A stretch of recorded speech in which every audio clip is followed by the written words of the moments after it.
자, 어이 못 오던가라는 거. 자, 오지 않는 임을 기다리는 답답하고 안타까운 마음을 표현한 작자 미상의 사설시조다라는 거. 자, 어이 못 오던가는 안빈낙도나 충절 등을 주제로 한 조선정기의 시조와는 다르게 자, 남녀 간의 사랑을 솔직하게 드러내고 있다. 자, 그다음에 그 장용화된 사설 시조의 특징이 잘 드러나 있다라는 거. 그래서 중세에서 근대로 이행기 시가 문화를 감상하기에 적절한 제재다라고 이야기를 했습니다. 자, 그래서 지금 시조에서의 이제 내용, 형식이 어떻게 변화를 했고, 작자층의 이제 확대 양상 등을 살펴보고 그 특징을 좀 알아내야 된다는 거죠. 그래서 이 조선의 이제 후기 이제 중세에서 이제 후기로 조선 후기로 넘어가면서 그 변화가 일어납니다. 그때 중요한 사건이 바로 임진왜란이에요. 임진왜란이 일어나면서 민중들의 의식이 성장을 하게 되고 그러면서 그 민중들이 문학에 그 참여하게 되고 그러면서 내용이라든지 형식이 변화가 일어났다라는 거. 사랑 이야기가 등장을 하게 되는 거죠. 사대부 소설의 사대부 시에서는 나타나지 않았던. 자, 다음 페이지로 한번 가서요. 자, 갈래는 사설시조입니다. 사설시조도 시조예요. 그쵸? 다만 사설화되었다라는 거, 사설화되었다는 길이가 길어졌다라는 겁니다. 그래서 이 사설이라는 이 뜻이 길이가 길어지니까 뭐야? 중장이 주로 길어지죠. 중장도 길어지고, 주로 중장이 많이 길어진 거고. 근데 시조라고 부를 수 있는 이유는 뭐냐면, 첫 번째 초장, 중장, 종장의 3장 형식이다라는 거. 그쵸? 두 번째, 종장 첫 어절이 삼음절이다. 그렇죠?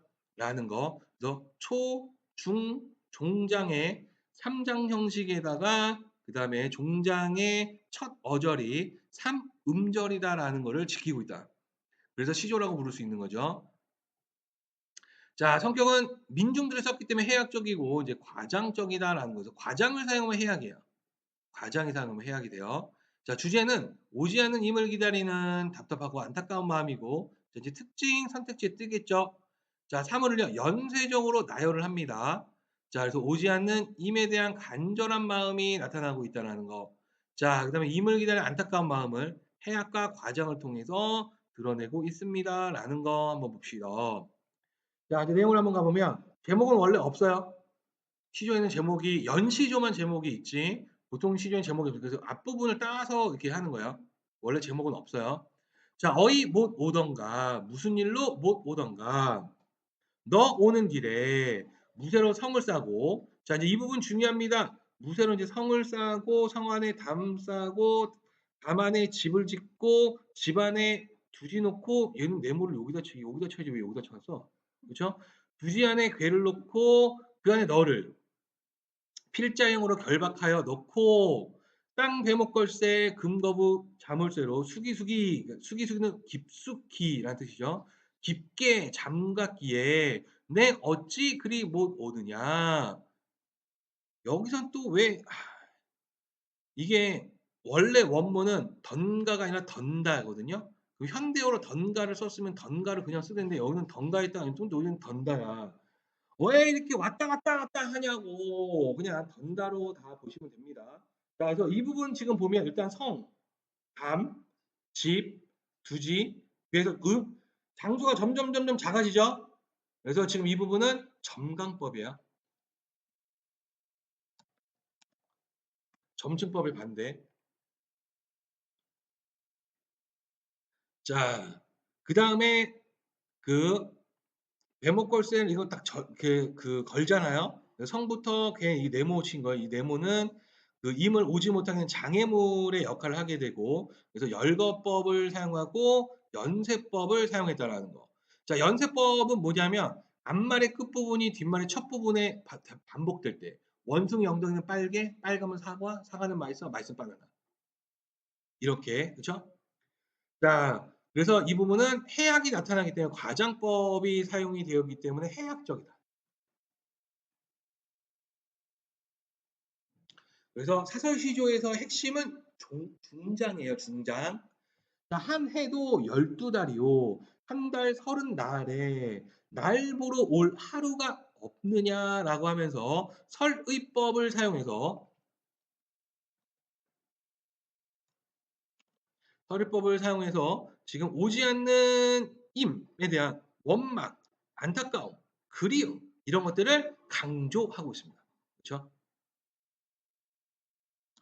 그래서 아주 짧아서 너무 고마운 그런 시조에 해당한다라는 거. 그래서 상황은 뭐 임을 기다리는 거고, 그죠? 임을 기다리고 있는 거고, 정서는 답답하고 안타까우다라는 거. 자, 임이 오지 못하는 이유가 있는데요. 이런 것들을 그죠? 못 오는 거죠. 자, 그다음에 이제 표현상의 특징. 이제 중장 부분이 중요하다라고 이야기했습니다. 그래서 이제 연쇄법과 과장법을 사용했다라는 거. 자, 그리고 하나 빠졌는데 열거법도 사용했죠. 열거법. 자, 열거법을 여기서 지금 보면 여기 심포 찍을 수 있죠? 고, 고, 고. 이게 다 열거법이고 유사한 통사구조의 반복. 이것도 됩니다. 그렇죠? 유사한 통사구조의 반복도 있다라는 거.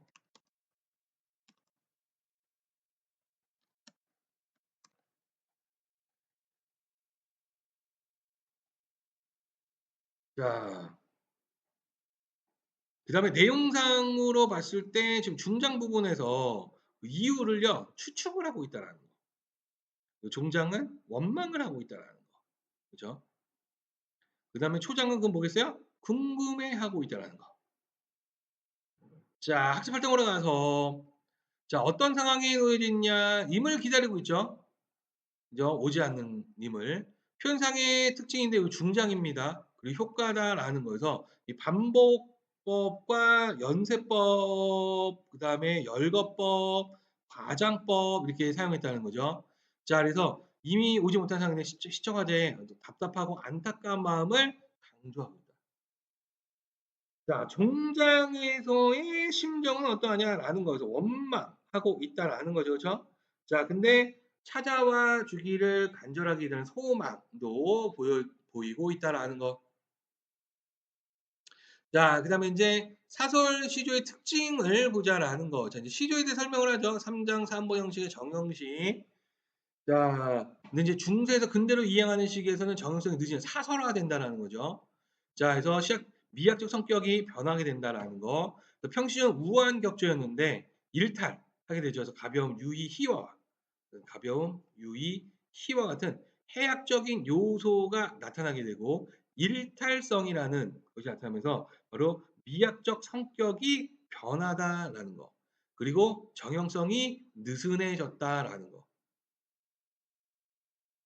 자, 그러면 형식은 어떤 변화냐? 바로 길이, 그러니까 특히 중장의 길이가 길어졌다라는 거. 미학적 성격 어떻게 변화했느냐? 해학, 과장, 그렇죠? 를 통해서 감정을 드러냈다라고 이야기할 수 있다. 자, 그럼 작가는 어떤 계층인지 추측해봐라. 그리고 근거가 뭐냐라고 이야기를 하는데 지금 보면은 그 서민들이 일상생활 접할 수 있는 소재가 사용됐고 그다음에 우리말로 표현을 하고 있고 그다음에 과장되면서 해학적인 표현으로 감정을 솔직하게 한 걸 봤을 때 중인을 포함한 서민 계층일 가능성이 높다라는 겁니다. 그렇죠? 자, 그다음에 봉사탈춤 했나요? 어. 자, 이제 봉사탈춤이고 비교해 보자라고 이야기를 했습니다. 자, 이제 봉사탈춤은 밑에가 아니라 어디 갔어?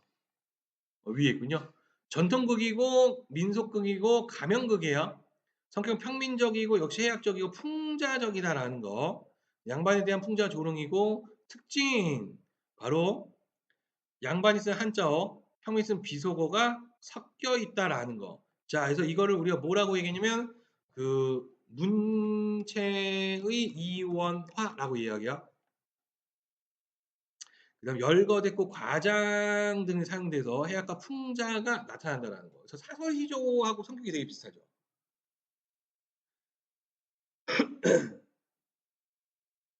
자, 그다음에 이제 내용으로 가서 자, 말뚝일 따라 국거리에 맞추어 점잔을 피우나 어색하게 춤을 추며 등장. 점잔을 피우나 어색하게 춤을 추며 등장이라는 걸 통해서 풍자를 하고 있습니다. 희화화.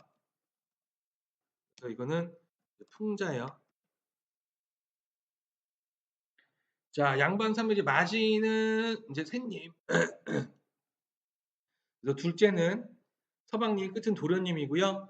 흰 창옷에 관을 썼다라는 것은 이제 양반 신분을 암시하는 소재예요. 뭘 나타내는 소재로. 그리고 쾌자, 남색 쾌자와 복권도 역시 양반 신분을 나타내는 소재입니다. 얘도 양반 소재. 자, 그런데 언청이고, 그래서 언청이가 뭐냐면 입술이 이렇게 없는 거. 그러니까 장애를 가지고 있는 거거든요. 얘가 이렇게 태어날 때, 이 코하고 이 윗입술 있잖아요. 윗입술이 이렇게 없이 태어납니다. 이게 언청이에요. 근데 지금 언청이가 없죠. 현대사회는. 태어나자마자 바로 수술해버립니다. 지금 바로 수술해가지고, 그거는 이제 장애가 거의 없는 거죠. 근데 이때 이제 희화화 되는 거지. 자, 그래서 부채와 장죽 역시 양반 신분을 나타내는 소재.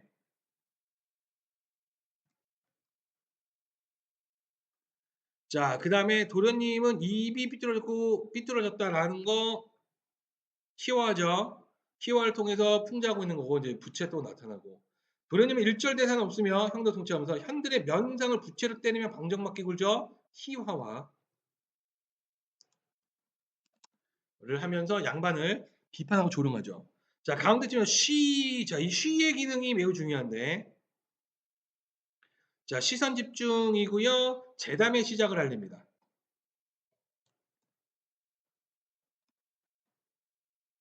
그리고 음악과 춤을 멈추면서 관객들의 시선을 집중하는 효과가 있다. 자, 양반 나오신다 해서 여기서 이제 중요한 게 뭐냐면 재담의 구조예요. 이 구조가 중요하다라는 거. 자, 그 재담의 구조가 첫 번째 양반의 위험. 자, 양반이라고 하니까 이렇게 하는 그것이 마시오. 계잘량이라는 양자에 계자리 소관 반자스는 양반이다 해서 양반 조롱이죠. 그래서 양반의 위험, 조롱.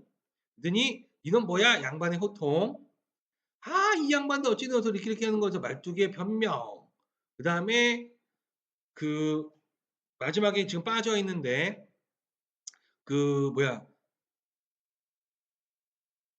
양반의 안심. 자, 이게 바로 재담의 구조예요. 양반의 위험이 첫 번째, 양반의 조롱, 양반의 호통, 말뚝의 변명, 양반의 안심. 자, 그러니까 이 재담 구조가 반복이 되면서 얘가 이제 재담 구조가 반복되거든요. 반복이 된다는 것은 양반들이 말뚝의 조롱한 걸 못 알아차리지 못했다는 거잖아. 그래서 양반의 무지를 강조합니다. 법은 멍충시. 자, 표현상의 공통점은 열거, 반복, 과장, 해악. 이렇게, 그쵸? 그래서 지금 여기 부분에서 지금 쉼표 보이죠? 이 부분이 지금 열거가 여기서 사용된 거고, 그 다음에 노론, 소론, 뭐, 여기서 반복이 여기서 사용됐고,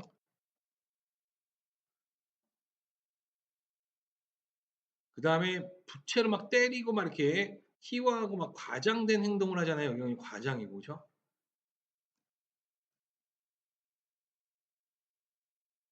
자, 이렇게 찾아낼 수가 있다. 그죠?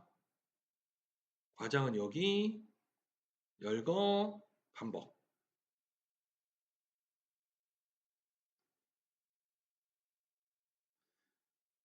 그럼 다 됐죠? 자, 2번으로 가서, 자, 공통점이 생긴 까닭이 뭐냐? 작자층하고 연결되겠죠.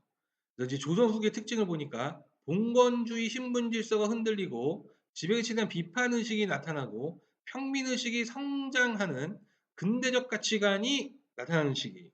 자, 그래서 조선 후기에 창작된 사서시조나 이 봉산탈춤에는 평민들의 솔직한 감정과 비판 의식이 들어가 있다. 이렇게 이야기를 할 수가 있겠네요. 그죠? 자, 그 다음에 흥부전으로 한번